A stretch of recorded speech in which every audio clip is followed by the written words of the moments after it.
Días a todos, mi nombre es José Fabio Ramírez Carranza y me ha correspondido a petición de don Cristian Campos ser el moderador de esta actividad de hoy, de este conversatorio y pues en nombre del instituto les doy la bienvenida a todos, muy especialmente a las personas que nos van a acompañar como moderadores el día de hoy, a la experta Isaura Guillén, quien va a ser la ponente principal. Y el tema de hoy va a ser compras públicas, compras inteligentes, perdón, con competencia, prevención e inteligencia artificial.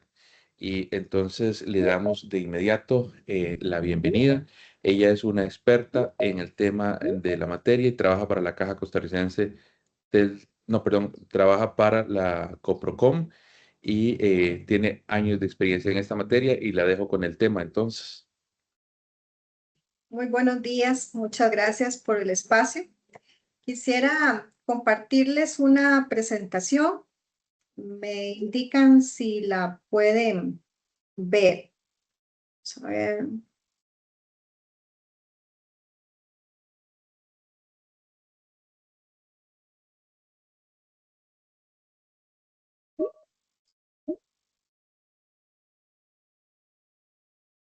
¿La pueden ver? Sí, sí, hace falta ponerla en modo presentación abajo, nada Ok, más. Ahí, exacto. perfecto. Voy a mover esto un poquito. Como lo señalaba don Fabio, el tema que les voy a comentar hoy tiene que ver obviamente con lo que es las compras públicas desde una perspectiva, digamos, de funcionalidad, digamos, de una perspectiva de que las compras sean lo más satisfactorias posibles para los objetivos públicos que debe cumplir la administración y cómo se ven expuestos estos procesos licitatorios a una serie de situaciones que pueden comprometer los recursos y los objetivos de estos procesos. Y también les quiero mencionar un poco más adelante, pues algunas herramientas propias de la inteligencia artificial que no escapan a nuestra materia y que obviamente en este mundo globalizado y dados los adelantos que afortunadamente tenemos en esta materia, pues también es un instrumento que nos favorece y nos ayuda en lo que es tanto la prevención como la detección, digamos, de situaciones anómalas dentro de las compras públicas. A grandes rasgos, como pueden ver acá, el contenido que les menciono se refiere básicamente, bueno, a por qué es importante el tema de las compras públicas desde un enfoque de competencia.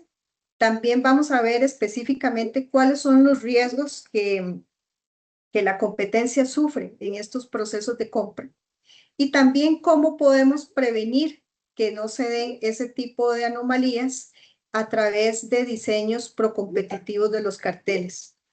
No, tampoco vamos a dejar de lado un tema muy importante, que es el tema de las reglamentaciones técnicas, ¿verdad? Y cómo en ocasiones estas se constituyen en sí mismas en un obstáculo para la competencia. Y finalmente estaríamos hablando un poco más en detalle de lo que les mencionaba, lo que es la inteligencia artificial y cómo estos instrumentos se han visto beneficiados, digamos, las compras públicas a través de estos mecanismos de inteligencia artificial. Un poco repaso, porque en realidad sé que ya en presentaciones anteriores se ha tocado este tema, en lo que se refiere a la importancia que tiene, por qué importa, digamos, la competencia en el tema de compras públicas, pues yo creo que el dato más evidente de lo importante que resulta que estos procesos sean lo más sanos posibles está precisamente en el alto porcentaje que este tipo de compras representa en el gasto público de las distintas administraciones. Y aquí lo podemos ver, dato estimado del 2024, ¿verdad? Cómo representó incluso cerca del 6.4% del PIB, ¿verdad? Entonces estamos hablando en general de procesos de compra que para eso representan una serie de recursos muy importantes, donde en muchas ocasiones se tienen que priorizar esos recursos y al haberse dado esta priorización, pues pueden haber incluso quedado algunos sectores más sacrificados y de ahí, digamos, el interés de que a lo que se destinó como urgencia inmediata, pues resulte ser efectivamente un proceso efectivo en cuanto a la eficacia, digamos, e impacto que pueda tener ese proceso. Todos estos datos ustedes los pueden corroborar incluso de la misma página del SICOP y también del Observatorio de Compras Públicas. Otro tema y relacionado, digamos, ya un poco más a lo que es el alcance no solo nacional, sino incluso regional. Se han hecho numerosos estudios donde se ha podido determinar que la manipulación que se dan en las compras públicas llegan a representar un incremento en los precios muy importantes, incluso dentro de un 20 y un 25%, e incluso ha habido casos donde se estima que este incremento puede incluso superar o llegar al 50%, lo cual imagínense lo que puede representar para una economía el estar incurriéndose en este tipo de perjuicios en las compras. En lo que es el tema de la colusión, obviamente es el aspecto fundamental, ¿verdad? Que priva como aspecto negativo a la hora de poder llevar a cabo las compras públicas. Pero más adelante vamos a ver que no solo en sí misma la colusión es la que es peligrosa para poner en riesgo las compras públicas, sino que hay algunos aspectos que también contribuyen para que esto se pueda dar. La competencia, bueno, hasta ahora les he hablado en términos económicos, tanto como lo han mencionado también en presentaciones anteriores al respecto. Sin embargo, el tema de la corrupción, digamos, en este caso de la colusión propiamente en las compras públicas, no es solo un tema de recursos, digamos, no se trata solo de proteger los recursos, sino también que el Estado reciba lo que requiere para el cumplimiento de sus fines.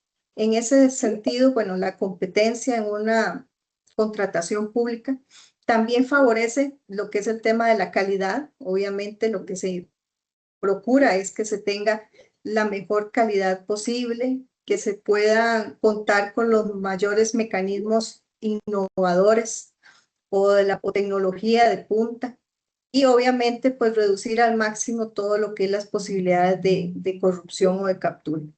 Y esto que les menciono en rojo precisamente es que cuando la competencia falla, el Estado paga más, ciertamente, como lo vimos hace un momento, con importantes sobreprecios, pero sobre todo recibe menos en calidad, recibe menos en tecnología, recibe menos incluso hasta en volumen. Así es que es un tema que es importante desde todo punto de vista, no solo desde el tema económico.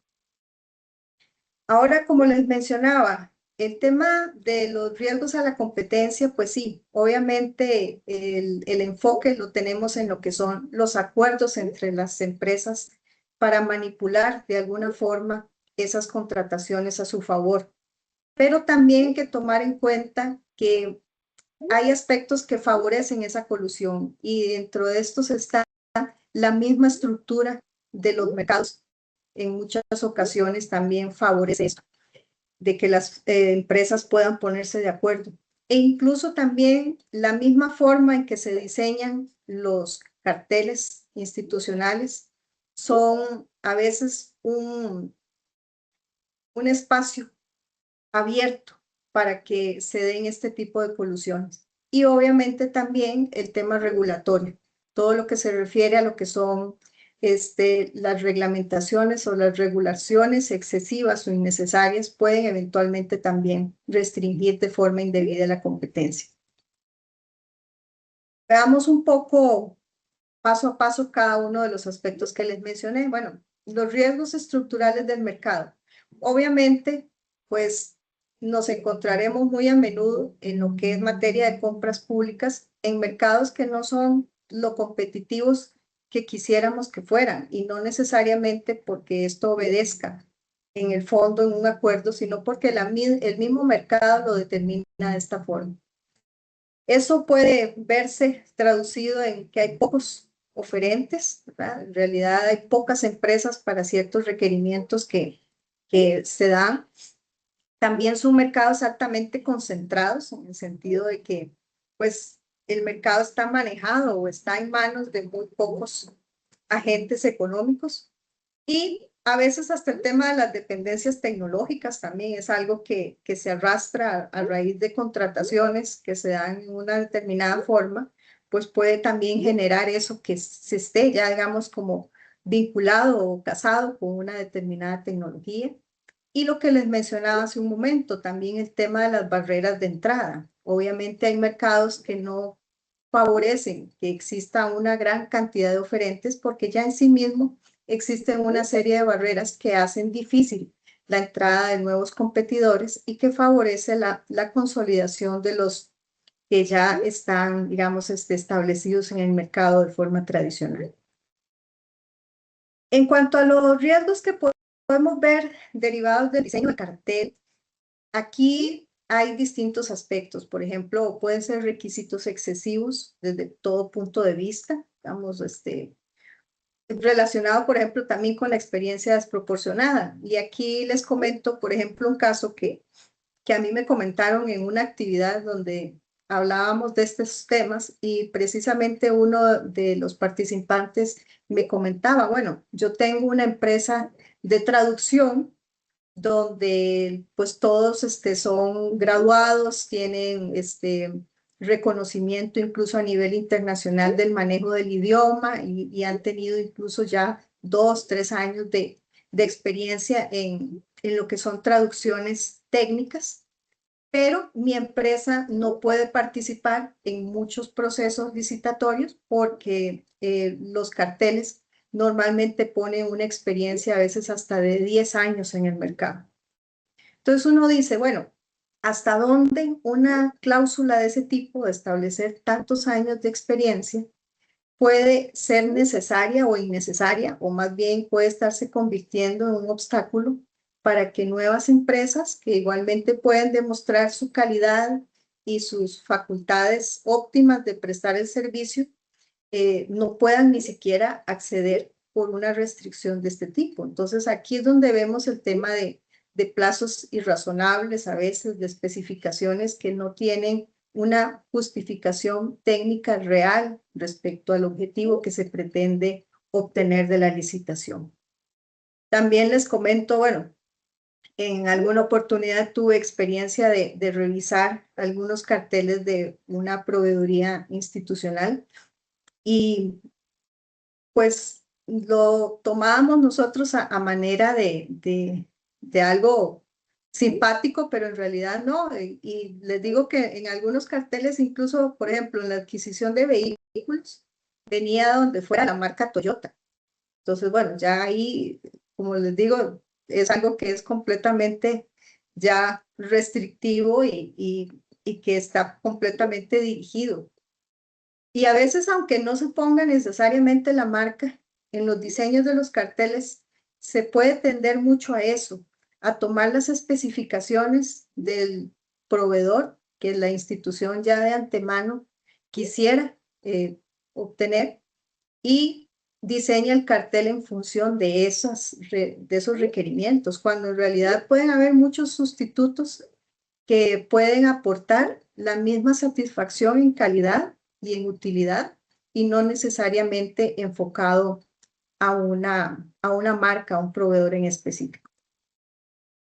Por eso es que les quiero hacer énfasis en esta filmina donde dice que cada barrera innecesaria en una contratación pública puede traducirse en menos oferentes, menor innovación y mayor riesgo de colusión.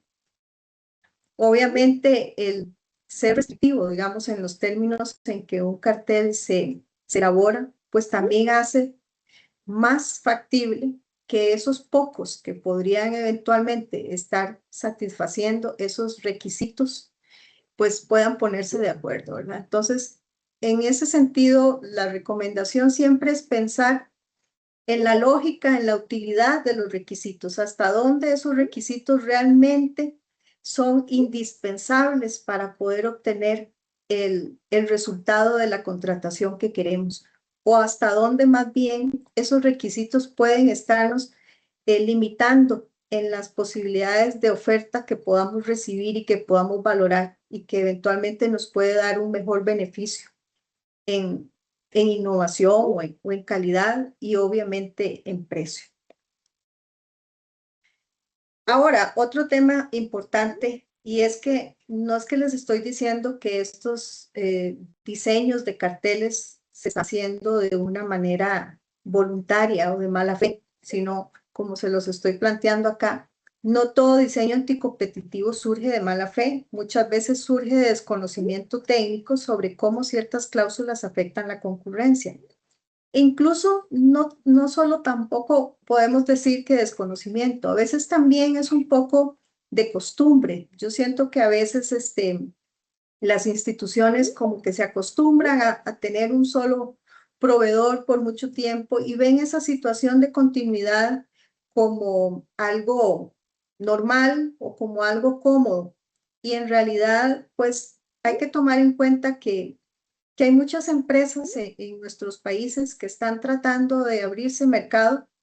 Son empresas pequeñas o medianas que también hacen un esfuerzo importante por ser competitivas, que son empresas también con una capacidad importante y que lo que necesitan es un poco de espacio en el mercado para poder abrirse, para poder expandirse. Y eso, pues, ustedes saben, obviamente tiene una repercusión a nivel de todo nivel, digamos, a nivel económico para todo el país, a nivel laboral.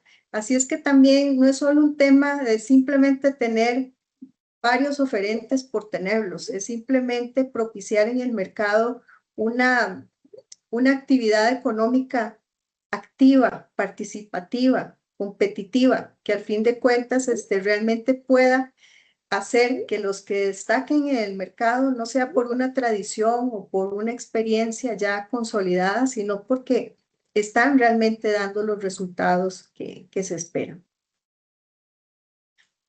Riesgos de colusión, bueno, estos yo creo que ya lo deben haber escuchado mucho, ¿verdad? La base teórica de la teoría económica, digamos, implica que estas empresas coordinan su comportamiento para lograr un resultado que iría más allá de lo que el proceso de competencia daría. ¿Y esto en qué se traduce normalmente? Bueno, en un precio excesivo, en un precio mucho mayor del precio que podría obtenerse en un escenario de competencia. Y obviamente sacrificando el tema de la cantidad o sacrificando también el tema de la calidad de eso. Entonces, en general, todo proceso colusorio se ve asociado a lo que es ineficiencia y pérdida de bienestar en general de la economía. Formas en que se puede manifestar esa colusión, bueno, yo creo que tal vez eso también se ha mencionado, pero creo que siempre es importante tener esto en cuenta, pues como para ir desarrollando ese sexto sentido, digamos, o esa intuición de en qué situaciones se puede estar dando una manipulación, digamos, en el proceso licitatorio. Y bueno, las más comunes son lo que se conoce como ofertas de cobertura, ¿verdad? O las ofertas simuladas. En este caso, tal vez vale la pena señalarles un caso que se dio en años recientes, el CADE de Brasil. En ese caso sancionó a más de empresas, más de 7 empresas, de hecho, que estaban involucradas en lo que era el mercado de adquisición de unidades médicas móviles, tanto lo que eran de aspectos médicos como también de equipos médicos dentales móviles. En este proceso, el CADE pues sancionó precisamente porque habían ofertas dadas en simulación, digamos, en realidad siempre había ese detalle de cuál era la que iba a ser descartada por un determinado factor que se puso adrede. Entonces siempre se daba la apariencia de que existían varias empresas compitiendo, pero ya a lo interno ellos habían negociado cuál iba a ser el rol, digamos, de los adjudicados. Y en esto, en este caso que les menciono del CADE, esta gente tuvo que revisar más de 5,000 documentos. Y aquí en este tema, digamos, de análisis por masa, es donde, o por volumen, es donde más adelante vamos a ver que juega un papel muy importante la inteligencia artificial, precisamente por su capacidad de procesamiento de datos en tiempo récord. También, y más adelante vamos a ver, por ejemplo, la experiencia de España en este tipo de mecanismos de inteligencia artificial, y donde, por ejemplo, ellos han tenido una experiencia muy satisfactoria y alrededor del año 2022, España, la Comisión de Mercados de España, sancionó a más de 6 empresas constructoras tradicionales que tenían ya conocimiento de que tenían muchos años de estarse reuniendo y de estarse repartiendo todo lo que era las obras de infraestructura. Igualmente sucedió en España en un caso similar con lo que eran las empresas encargadas de la red vial, todo lo que eran carreteras. También hubo un caso de colusión muy importante que implicó sanciones muy fuertes para muchas empresas en estos mercados. También este tema que les decía, bueno, el reparto geográfico es muy común, ¿verdad? Donde hay situaciones donde, sobre todo en espacios o en territorios amplios, donde esa distribución es muy fácil de apreciarla porque siempre son los mismos los que quedan adjudicados en ciertas zonas geográficas y otros no. E incluso el tema de las subcontrataciones sospechosas. Respecto a esto, les puedo comentar, por ejemplo, un caso que hubo en México, fue sancionado en el 2017 por la anterior COFECE, donde en este caso la contratación era para servicios de monitoreo de medios. Básicamente lo que es este tipo como de pautas, digamos, que contrata el gobierno en medios televisivos o de radio para dar a conocer sus funciones, digamos, sus resultados o los logros más destacados. Entonces, en esta contratación de lo que fue de monitoreo de medios de comunicación, se pudo determinar igualmente a raíz del análisis de una cantidad de información muy importante que había una asignación a lo interno de quienes iban a ser los adjudicatarios, y lo que sucedía era que de manera muy sospechosa, siempre las empresas que resultaban perdedoras eran subcontratadas en este proceso de monitoreo. Entonces vean cómo siempre fue un proceso de ganar-ganar, ¿verdad? Ya se sabía, se rotaban quienes iban a quedar como los principales, y los que quedaban excluidos de la contratación, pues eran subcontratados posteriormente por la empresa ganadora. En este caso, la COFECE pudo hacer un estudio y determinar que incluso el sobreprecio que se había obtenido en estos procesos de contratación estaban superiores al 14, casi el 15% de sobreprecio en lo que es el tema del costo final de esta contratación. E incluso hay otros mecanismos innovadores, digamos, que utilizan las empresas a veces para manipular las contrataciones públicas. Y en esto les puedo comentar tal vez un caso que hubo y que fue sancionado en Italia en el 2016, que se refería a lo que era la contratación de equipo de terapia de oxígeno domiciliar.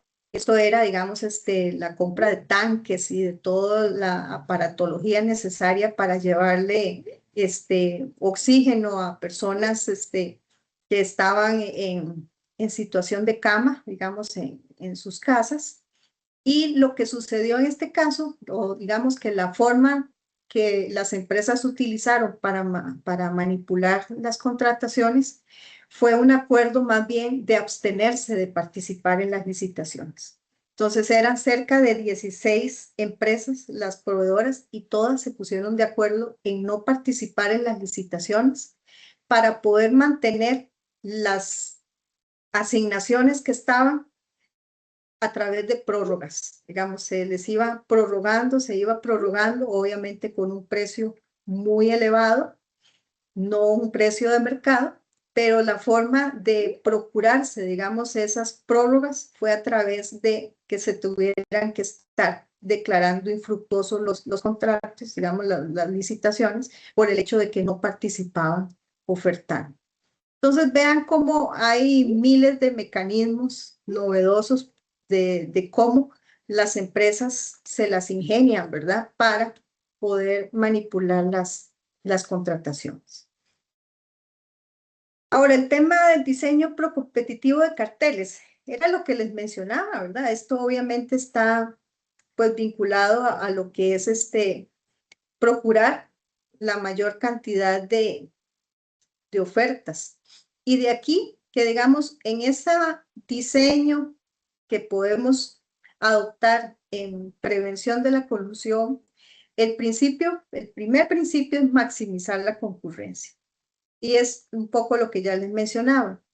Velar principalmente por un adecuado rendimiento, por una adecuada funcionalidad de la contratación, digamos, de que se pueda obtener lo que se quiere, más allá de dejar atrás, eliminar reglamentaciones innecesarias, pedir requisitos desproporcionados que solo lo que van a hacer es a impedir la participación de nuevos oferentes.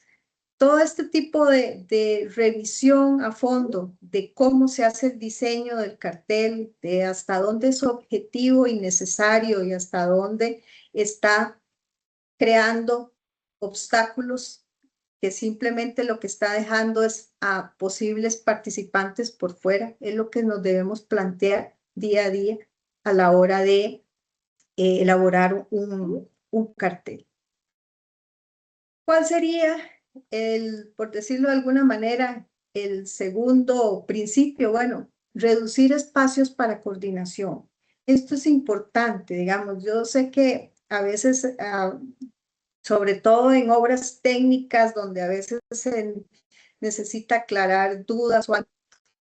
En este tipo de casos hay que evitar al máximo hacer reuniones o coordinar espacios donde los posibles oferentes puedan tener comunicación entre ellos o al menos puedan incluso darse cuenta de quiénes están participando y quiénes no, porque esto pues obviamente lo que hace es favorecer que ellos puedan entrar en una comunicación aparte, ¿verdad? Entonces de ahí que el tema de ocultar al máximo la identidad de los participantes es importante. También a veces los mismos diseños de los carteles son tan idénticos a lo largo de los años y de las décadas que en realidad es muy predecible, digamos, la contratación. Entonces, esto le favorece a los participantes el poder tener un manejo inmediato y absoluto de la contratación como para poder coordinar de antemano. Entonces, a veces romper ese tipo de patrones es importante. También el tema de la segmentación, también a veces habría que replantearse si en determinados momentos hay compras o contrataciones que puedan dividirse de manera que le dé más posibilidad de participación a distintos agentes en distintas etapas o en distintas áreas y no hacer grandes contrataciones donde siempre resultan los mismos y lo que a veces suceden son lo que les mencionaba, las subcontrataciones, que son lo que al final de cuentas les ayuda para negociar, digamos. Entonces, tener en cuenta ese tipo de recomendaciones. Y obviamente el análisis previo del mercado.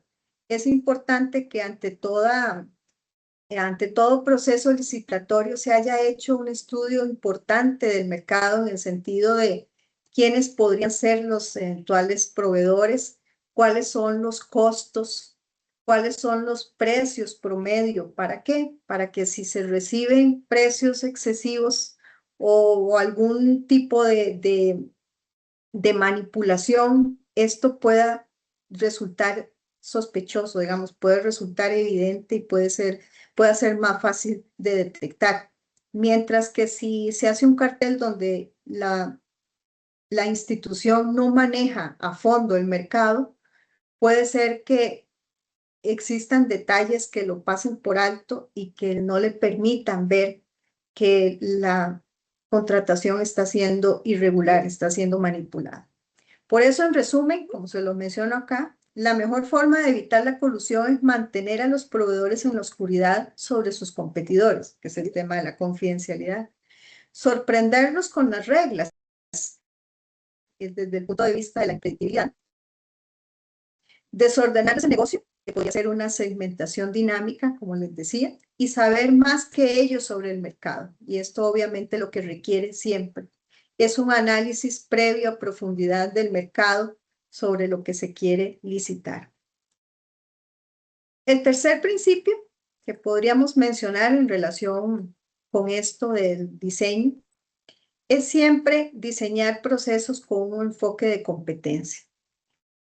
Puede implicar hacer consultas al mercado de previo, dentro de lo que les mencionaba, siempre de tener un conocimiento amplio del sector. Hacer una evaluación del impacto competitivo, digamos, que podría tenerse. Y también es muy importante que las unidades técnicas, las unidades de proveeduría, digamos, los encargadas de institución, digamos, de compras en las instituciones, tengan un acercamiento con las autoridades de competencia, porque en ese sentido, las autoridades de competencia siempre estamos en la mejor disposición de orientar y de colaborarles en la mayor forma posible para que los carteles salgan lo más competitivos posibles y también, obviamente, pues para dar algunas señales de donde puede haber algo sospechoso. Obviamente, una agencia de competencia no tiene el rol, obviamente, de sustituir a la administración activa en lo que es la elaboración de sus procesos de contratación, pero sí podríamos tal vez en el grado, digamos, de experiencia que se puede tener por haber tenido conocimiento ya de varios casos en la materia, pues servirles un poco de orientación en ese sentido. Así es que la recomendación es elaborar siempre un cartel de competencia por diseño. ¿Qué quiere decir? Que la administración pública a la hora de contratar diseñe las reglas del juego proactivamente para atraer al mayor número de oferentes calificados, eliminar barreras innecesarias y evitar al máximo la comunicación entre los oferentes. Ahora podemos hablar un poquito. Perdón, es que estamos un poquito pasaditos con el tiempo, entonces le rogaría que nos pudiera ayudar con hacerlo de la forma más resumida posible. En 5 minutos, si le parece, lo puedo terminar. ¿Está bien? Ok. Bueno, el tema de la inteligencia artificial y la detección de la colusión en compras públicas. Bueno, yo creo que esto ya no es un secreto para nadie en el sentido de que la inteligencia artificial ha favorecido en muchos sectores lo que es la investigación, y en el tema de la colusión no es una cosa diferente, ¿verdad? En realidad hay resultados muy positivos que se han visto relacionados con lo que es la inteligencia artificial y la detección. Específicamente, ¿qué podemos decir que se detecta con la inteligencia artificial? Bueno, patrones de colusión. Es lo que nos referíamos hace un momento, algoritmos donde se reconocen, por ejemplo, donde hay una rotación de adjudicatarios, donde hay siempre unos que participan pero no ganan, pero son subcontratados, etcétera. Estos patrones los puede detectar la inteligencia artificial. También puede tener, digamos, acceso a la inteligencia artificial a detectar manipulación de ofertas. ¿Esto qué puede ser? Por ejemplo, hay siempre mecanismos para que ellos puedan identificar si hay los mismos socios, si son las mismas direcciones IP, si siempre se usan los mismos machotes o formatos. Entonces, estos son aspectos que la inteligencia artificial puede determinar muy fácilmente. El tema del comportamiento de precios es algo que la inteligencia artificial valora de forma muy rápida porque puede detectar desviaciones anómalas, digamos, que van más allá de lo que el mercado en sí presenta. Entonces, en ese sentido, pues obviamente puede detectar irregularidades en lo que es el tema de los precios y principalmente lo que es la automatización en el análisis de datos. Y esto es porque se escanean en forma masiva, digamos, lo que son datos. Y yo les iba a mencionar precisamente la experiencia de Brava, que es un programa de la Comisión Española, y del sistema ALICE, que es en Brasil, que es precisamente sistemas que tienen esa posibilidad de abordar las compras públicas de las distintas plataformas del Estado de una forma rápida y masiva. Este programa de España, Brava, que les menciono, costó aproximadamente 2.6 millones de euros, pero ha visto ya recuperado la inversión en varios casos que se han podido detectar. Ellos hacen un aprendizaje automático a través de un entrenamiento masivo, que es lo que se entiende como un entrenamiento masivo de una inteligencia artificial. Bueno, darle información, darle toda la información posible. Entonces ellos se han alimentado con procesos licitatorios donde han resultado algunos competitivos y otros no, y a través de esa gran cantidad de información que a ellos se les proporciona, ellos son capaces de identificar irregularidades de forma casi automática. Esto lo hacen de una manera automática, digamos, para rastrear licitaciones irregulares, pero también le ha servido a la autoridad cuando tienen alguna denuncia el poder cruzar información y validar, digamos, el hecho de si realmente hay indicios o no.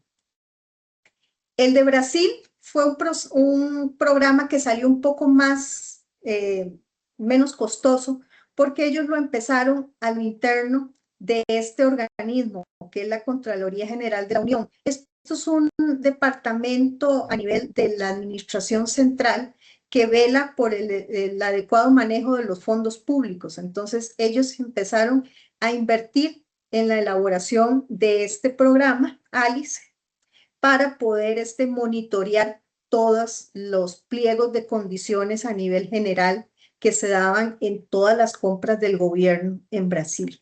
Ellos con este sistema detectan posibles cláusulas restrictivas o algo que puede estar resultando anómalo, digamos, en cuanto a un determinado factor, ya sea precio, plazos o etcétera.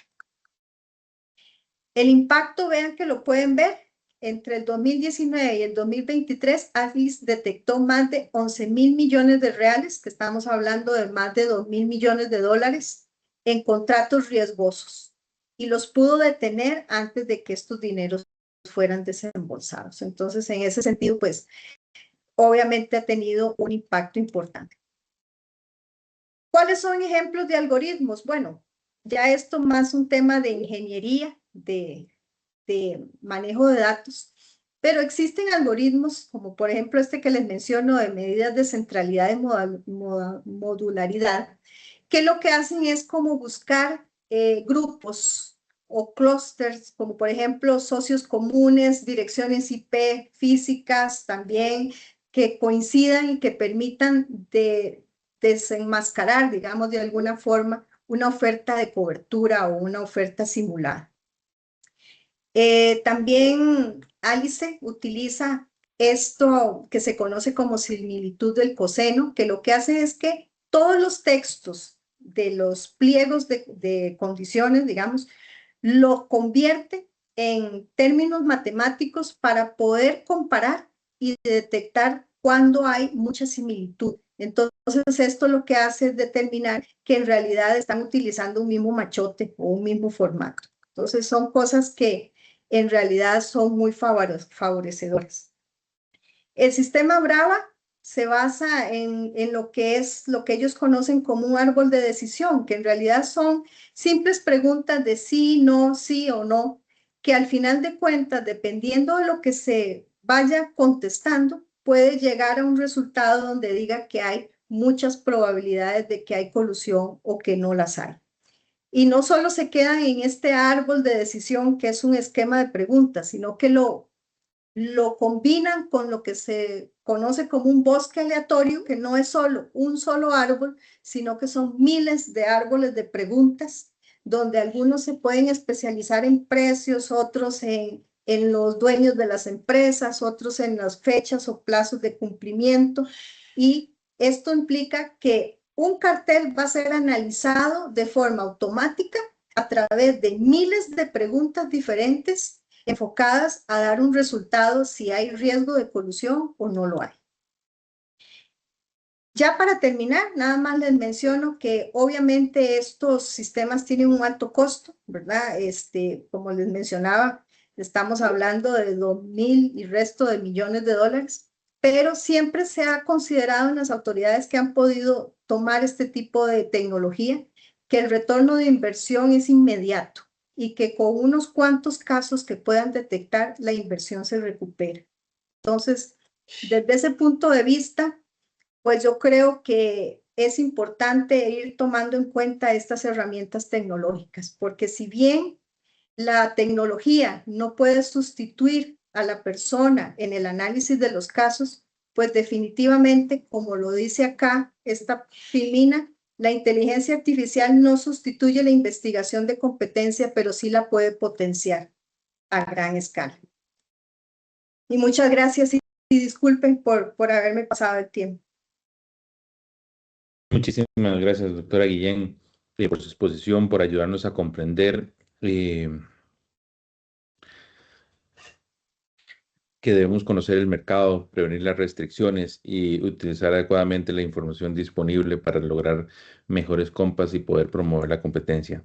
Seguidamente tenemos a el doctor Alfredo Delgadillo, que nos acompaña desde México. El doctor Delgadillo es académico especializado en Derecho Administrativo, Derecho Informático y Transformación Digital, que nos va a comentar acerca del tema. Adelante, doctor Delgadillo, mi querido amigo.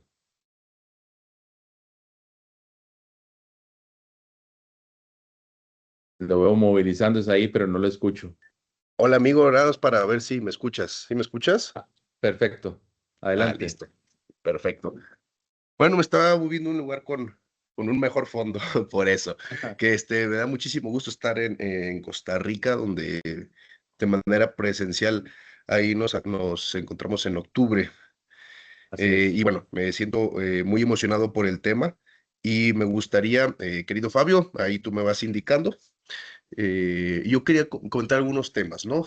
De hecho, curiosamente, ayer en una sesión de un diplomado de contratación pública aquí en México, en la UNAM, mi tema es hablar de la plataforma MX, que fue que a través de una reforma a la ley de adquisición, bueno, una nueva ley de adquisiciones, se crea un sistema eh, para la contratación digital, ¿no? Dicen, a ver, es que una cosa es tener una contratación digital como una base de datos nada más, y otra cosa es donde se le permite al ciudadano de manera muy sencilla participar como observadores, y otra en la que además de que sus opiniones puedan ser tomadas en cuenta.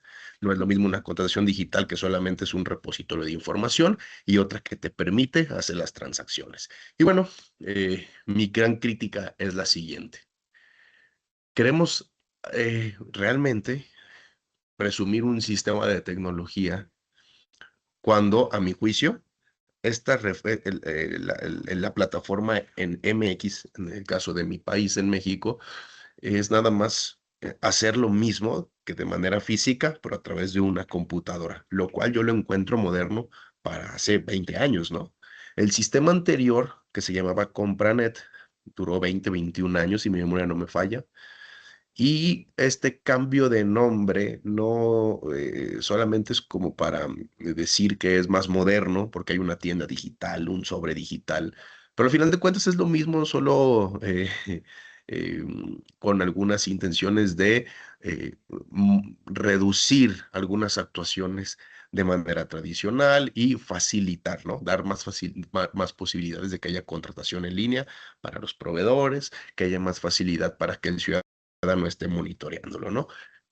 Pero, a ver, si realmente queremos ir a una transformación digital, yo creo que uno de los temas importantes, evidentemente, es el uso de inteligencia artificial.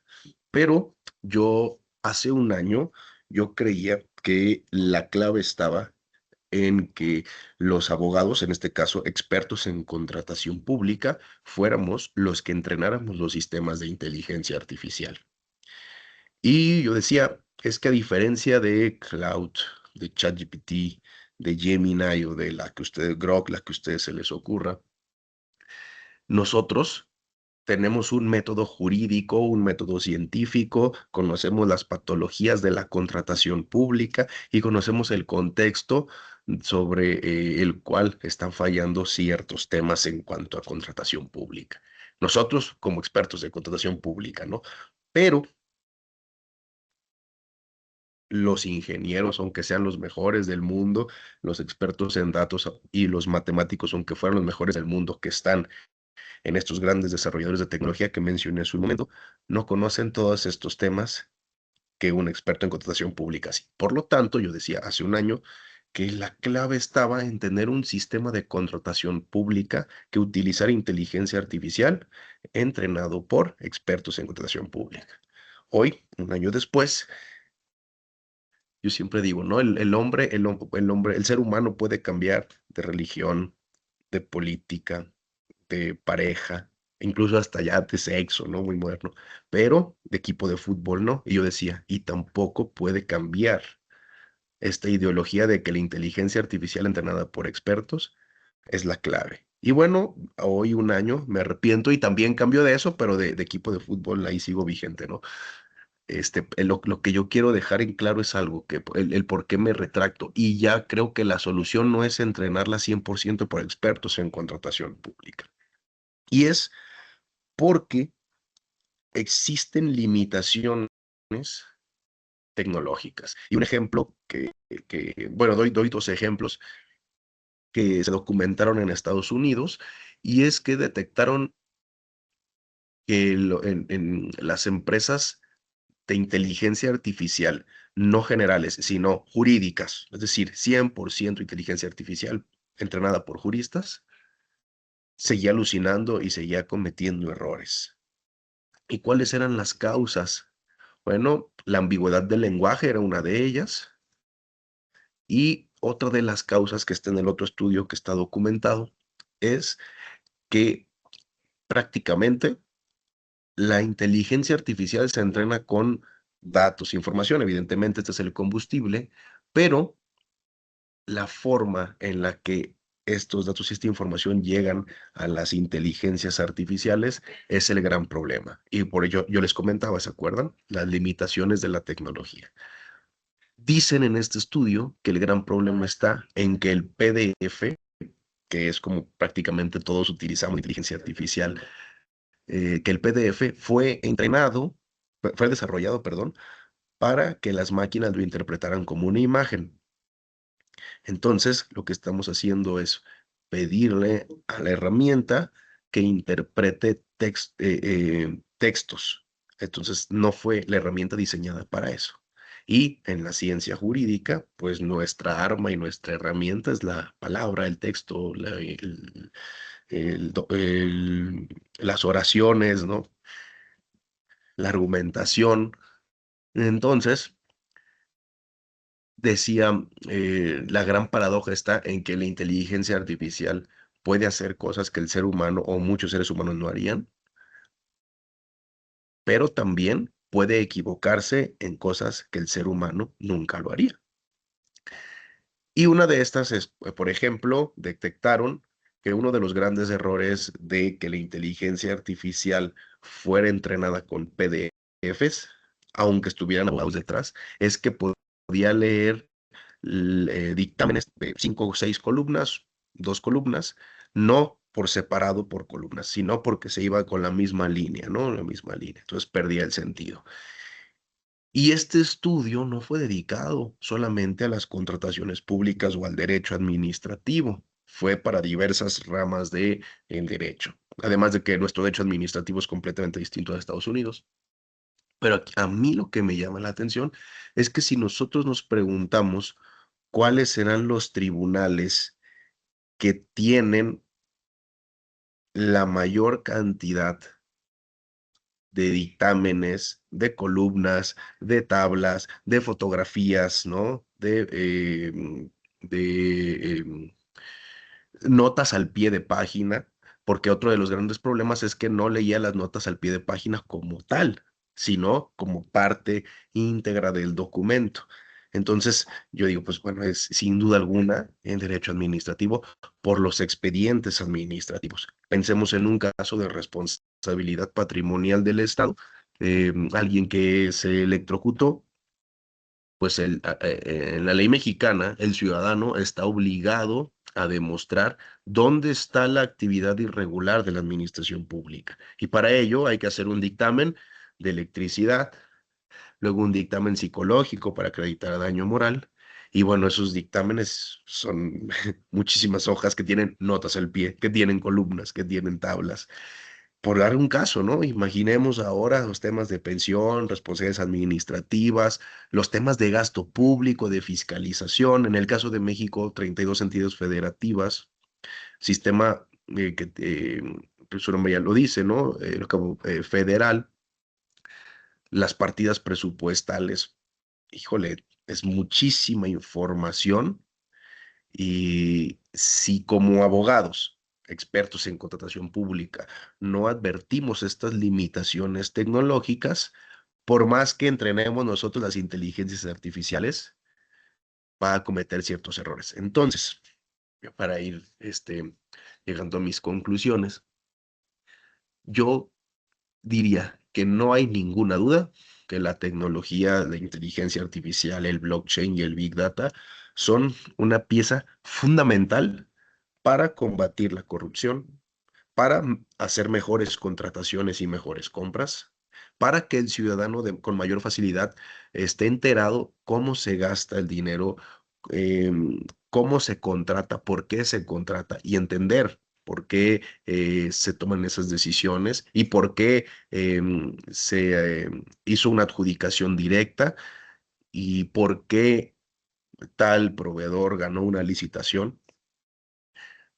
Porque no sé ustedes, yo hice un experimento con mis padres que no son abogados, mi padre tiene 78 años, mi señora madre 66, y les pedí que entraran a el portal de la plataforma MX y me dijeran si podían decirme, si podían revisar solamente un contrato.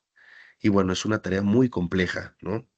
Porque es un repositorio para empezar, somos 134 millones de mexicanos, 32 entidades federativas, contratos municipales, estatales, federales, etcétera, etcétera, ¿no?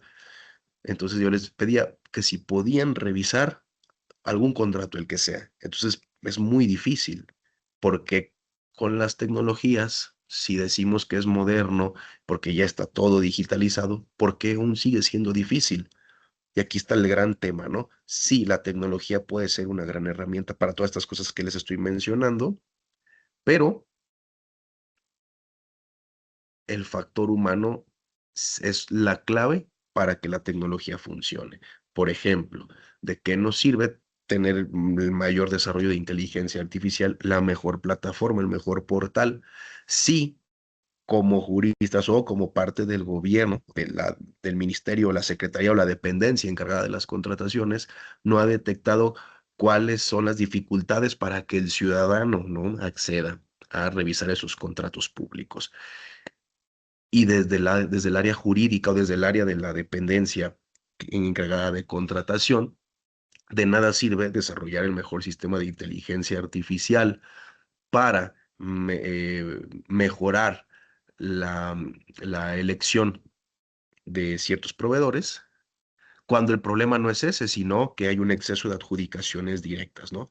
Entonces, aquí mi invitación y mi reflexión es que la inteligencia artificial sí nos va a ayudar a contratar mejor, pero necesitamos un equipo de expertos en contratación pública que conozca a la perfección las patologías del sistema de contratación, las patologías del derecho administrativo y especialmente de las administraciones públicas, y que vaya a las oficinas de esa secretaría o esa dependencia a detectar dónde están, decimos en México, no sé si se usa en Costa Rica, los cuellos de botella, estos embudos, estos problemas que donde el plazo para dar una respuesta es muy tardado, donde hay mayores errores, donde hay un filtro y cuando van del paso 1 al paso 2 siempre hay errores y todo tiene que regresar.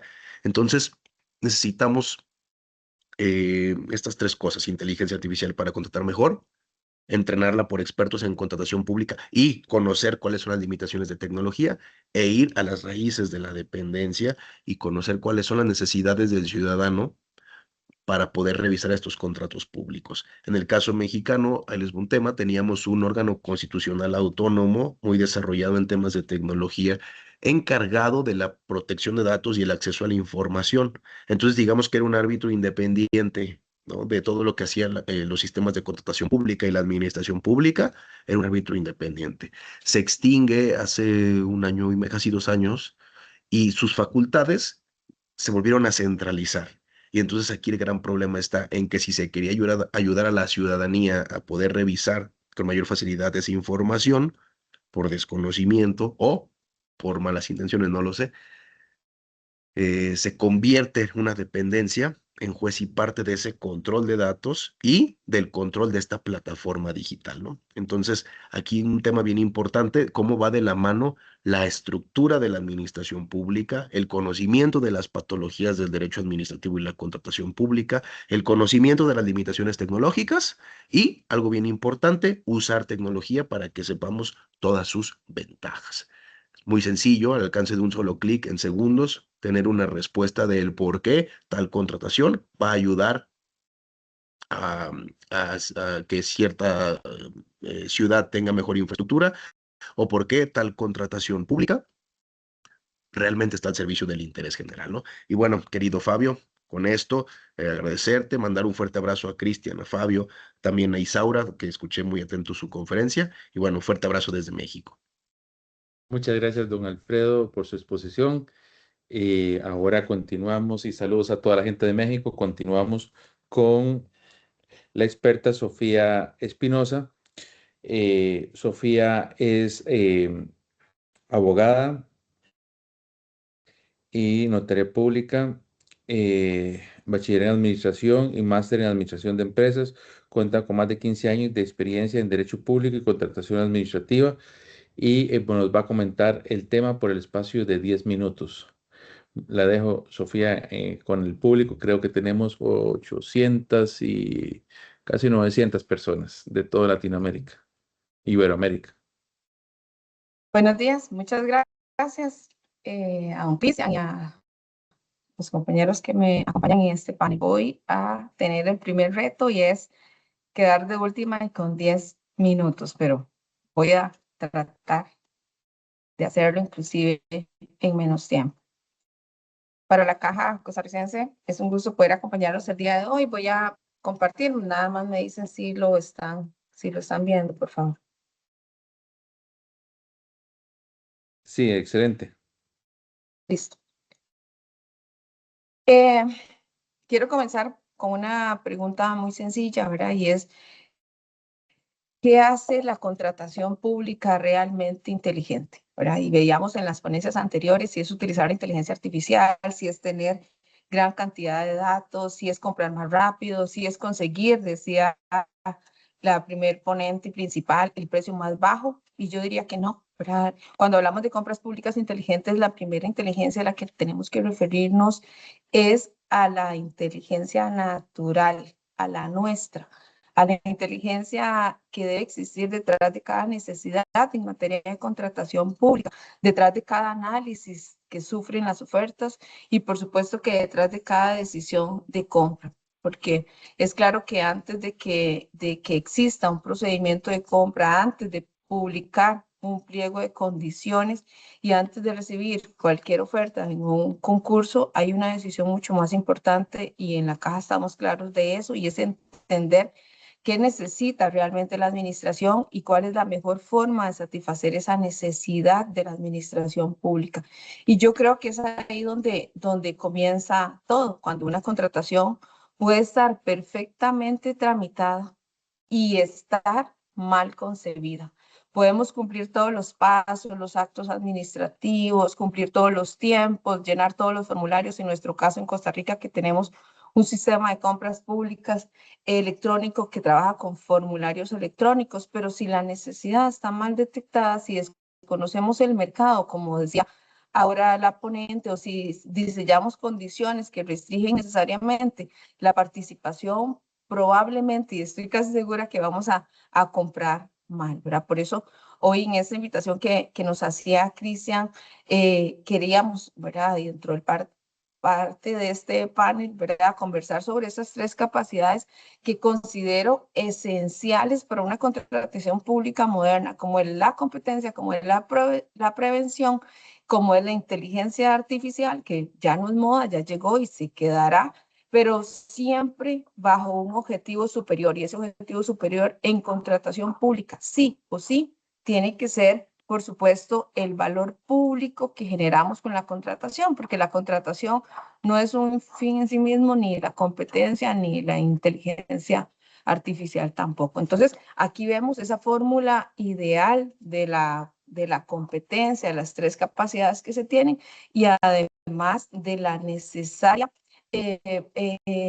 visión de ese interés público. Entonces, cuando nosotros hablamos, ¿verdad?, de por qué la contratación no existe para producir expedientes, no existe para llenar las bodegas de productos, no existe, ¿verdad?, para cumplir los indicadores de abastecimiento, y la contratación pública existe para resolver las necesidades, para abastecer, para que el medicamento llegue al paciente, para que la infraestructura sea adecuada y para que los ciudadanos de un país, por supuesto, tengan la confianza en las instituciones públicas de las cuales se espera un servicio público. Entonces, vemos, ¿verdad?, que una contratación pública inteligente, y lo vemos en este resumen que intenté hacer en esta lámina, ¿verdad? Cuando escuchamos de una compra pública inteligente, automáticamente, ¿verdad?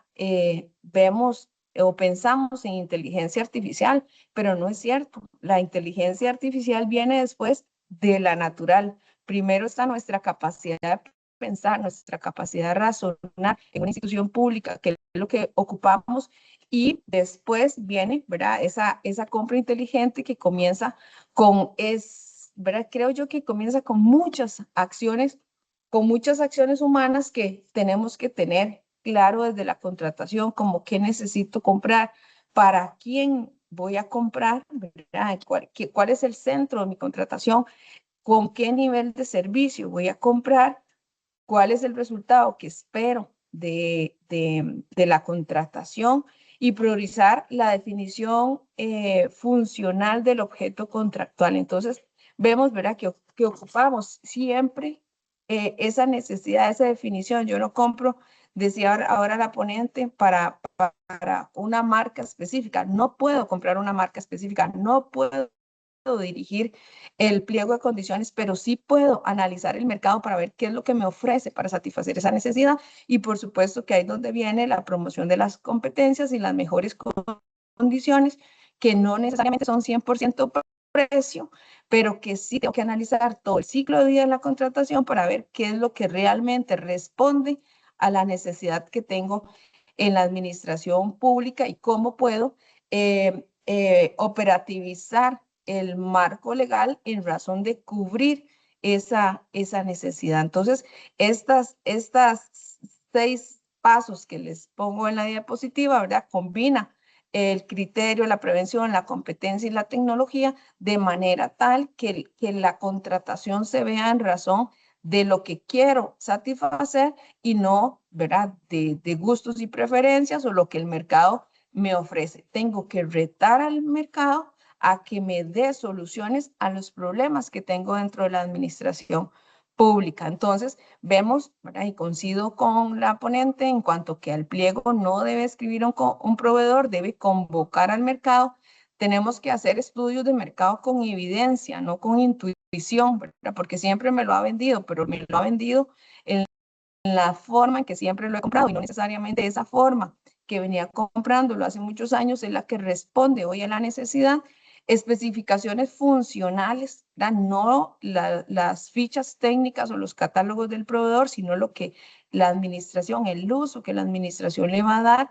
Requisitos proporcionales al riesgo. Y por ahí veía una consulta, ¿verdad?, de una municipalidad, se llama en Costa Rica, que decía, bueno, y si son 20 años, la experiencia puede ser 5, puede ser 1, puede ser 10, pero sí tiene que tener un respaldo detrás y tiene que ir de cara al objeto o al servicio que vamos a contratar y es defendible aun cuando se pidan 10, 15, 12, 8 años, pero sí tiene que tener una motivación y una razón del por qué se está pidiendo X requisito y tiene que ser, por supuesto, proporcionales. No voy a comprar suministros y voy a poder pedir 25 años de experiencia o 15 años de experiencia, porque obviamente limitaré la participación, pero si voy a hacer obra pública, posiblemente sí vaya a pedir requisitos más altos en razón del riesgo que tengo.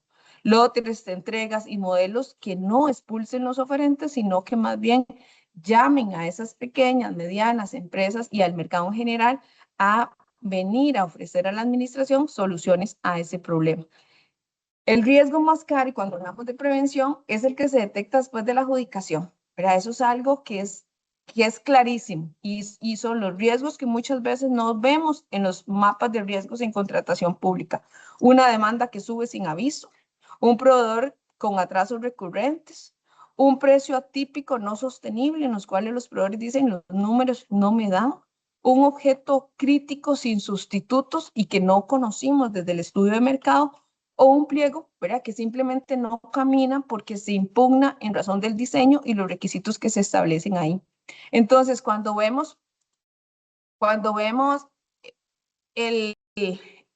la matriz, porque yo no puedo decir que en contratación pública no se valoran los riesgos, se valoran los riesgos y se documentan los riesgos, pero no pueden estar solamente en una matriz.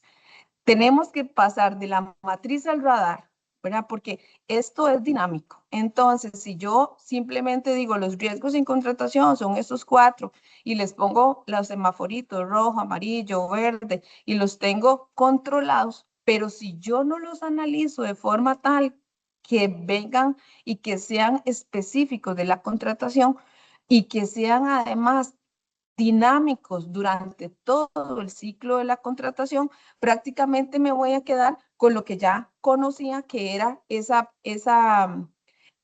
matriz muy bien hecha, pero que no responde a los riesgos de X proyecto de compra.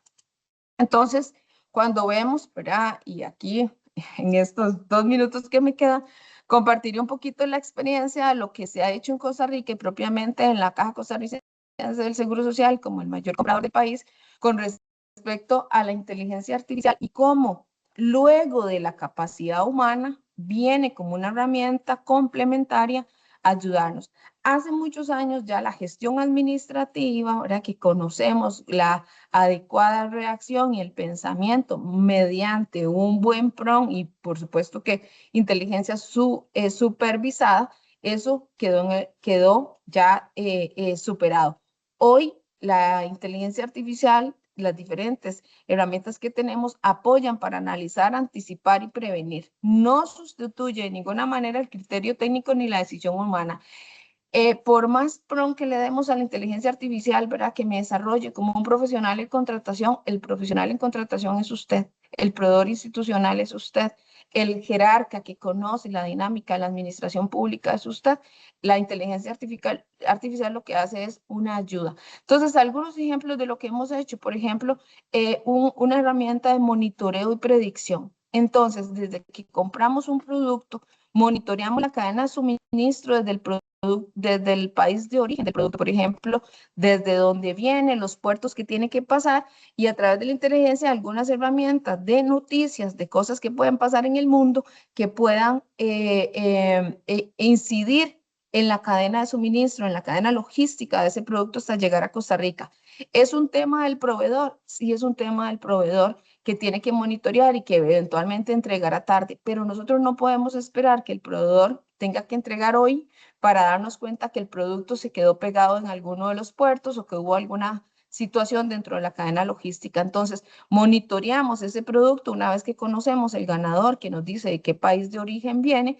Entonces, monitoreamos todos estos eventos que se van dando, que se pueden dar, de manera que en el momento que algún evento se dé, la herramienta nos dice, pueden estar en riesgo estos 20 contratos, inmediatamente contactamos al proveedor para preguntarle si tiene alguna situación con respecto a ese evento. Eso nos hace ser preventivos y no reactivos y predecir posibles rupturas en el abastecimiento o inclusive identificar de manera temprana algunos riesgos. Entonces, analizamos además los datos de compra, cuánto compramos, a quién lo compramos, los precios, los volúmenes, la frecuencia, los comportamientos, el nivel de participación de un oferente, además de detección de patrones y alertas, por ejemplo, en la concentración de proveedores, porque esos contratos, ¿verdad? Siempre se ganan. Hay razones por las cuales usualmente hay uno, dos o hay un mercado reducido en algunos objetos contractuales.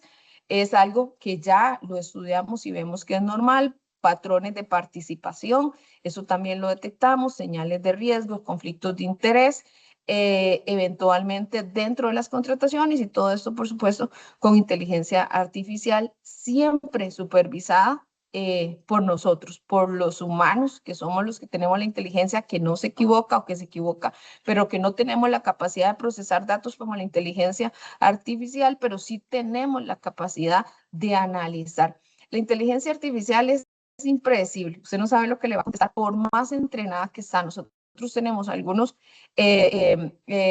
PRON o bueno, y algunos robotcitos entrenados, ¿verdad? Por expertos en contratación que también se equivocan. Por más que usted le diga, esto se contesta de esta forma, él se equivoca y no sabemos cómo va a amanecer hoy impredecible y nos va a dar una información quizás errada. Por eso, la inteligencia artificial en compras públicas y en Costa Rica, las compras públicas en Costa Rica se transan, se formalizan a través de un sistema de compras públicas donde los datos ahí son datos públicos. Entonces son datos que fácilmente se pueden subir a la inteligencia artificial para hacer ciertos análisis según el negocio, según lo que queramos determinar, evaluar, auditar e inclusive hacer auditorías forenses de varios expedientes de manera que se supervise y se le diga a la inteligencia y se compruebe además que la información que me está dando la inteligencia artificial es correcta. Entonces, creo que viene a ser ese complemento importante de compras inteligentes, llamado inteligentes, como esa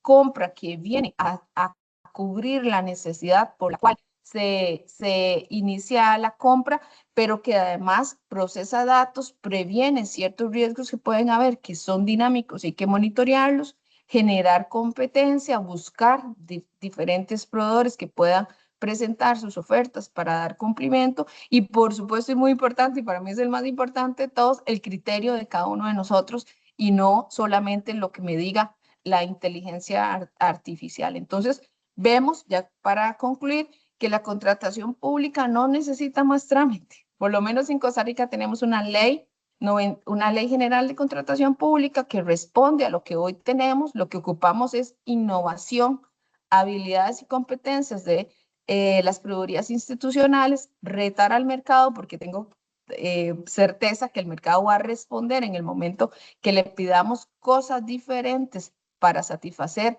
las mismas necesidades. Entonces, no necesitamos más trámites, más leyes, más plazos. Necesitamos más inteligencia natural y apoyarnos en inteligencia artificial para competir mejor, para prevenir antes, no materializar ningún riesgo, los que eventualmente podemos evidenciar o podemos ver desde el inicio de la contratación, decidir con evidencia, ¿verdad? No con intuición o porque siempre lo hemos hecho así. Y creo que ese es el camino, ¿verdad? Hacia compras públicas inteligentes con estas herramientas que hoy el mundo nos da. Muchísimas gracias. Muchísimas gracias, Sofía, por su excelente exposición. Me ha encantado muchísimo su abordaje. Y pues ahora, ya debido al tiempo, vamos a pasar a mi conclusión personal sobre el tema. No soy el experto como ustedes en el tema. Voy a tratar de sintetizar lo que escuché y pues agregar algo más. Eh, pues ese tema, me encanta lo que dijo Sofía, de que tenemos una legislación, al igual que nos decía Alfredo en México, que tiene su sistema, que es un sistema que debemos alimentar, que debemos verificar, que debemos maximizar, no dejar la tarea a la inteligencia artificial o pensar que requerimos o que nos falta tal o cual cosa, sino que tenemos herramientas que podemos utilizar para promover esa competencia que nos señalaba Isaura como una forma de fortalecer las compras públicas, como una forma de mejor satisfacer las necesidades de los usuarios, como una forma de fortalecer incluso el mercado. En nuestro país hemos visto como, por ejemplo, algunas cosas de esas han fallado y tenemos muy pocas empresas en el campo de la construcción, etcétera. A veces esos carteles con años de experiencia y cosas que nos señalaba Isaura han provocado que sean los mismos de siempre los que puedan participar y no haya esa libertad. Entonces, creo que esa tecnología de la inteligencia artificial definitivamente puede ayudarnos muchísimo a lograr ese perfeccionamiento, ese subir a la siguiente etapa en este tema de contratación pública, siempre con el objetivo de satisfacer mejor el interés público que motiva cada contratación. Y interesante la enseñanza de México, cómo están avanzando en sistemas de compras públicas. Y como nos decía don Alfredo, no no nos podemos quedar con el simplemente convertir lo que teníamos en documentación física en un depositorio o repositorio de información digital, sino poder utilizar los mecanismos como los que utilizaba España y Brasil, que nos señaló Rosaura, para poder detectar esas posibles irregularidades o vicios o maximizar, digamos, la competencia. Yo creo profundamente en este tema de la competencia, nos beneficia a todos y es una labor activa que debemos desarrollar en todas las compras públicas para precisamente obtener un mercado más grande, lo que nos decía Sofía, de retar al mercado para obtener una respuesta mucho más amplia, con una mayor oferta de productos y servicios para satisfacer de mejor manera los intereses públicos. Creo también profundamente en esa idea de que el cartel o los términos de referencia no lo debe redactar únicamente la Procuraduría, sino que debe salir al mercado a escuchar ideas y ver cuál es la mejor forma de satisfacer el interés público. Por razones de tiempo nos debemos ir, no sin antes agradecerle a cada uno de ustedes. Me refiero a todas las 800 y tanto de personas que nos acompañan desde todo Iberoamérica, y especialmente a don Cristian, que es coordinador de toda esta actividad y que hoy me pidió que los instituyera en esta actividad. Muy agradecido también con Isaura por su excelente exposición, con don Alfredo y doña Sofía. Y pues nada más desearles que pasen un excelente día y un abrazo para todos desde Costa Rica.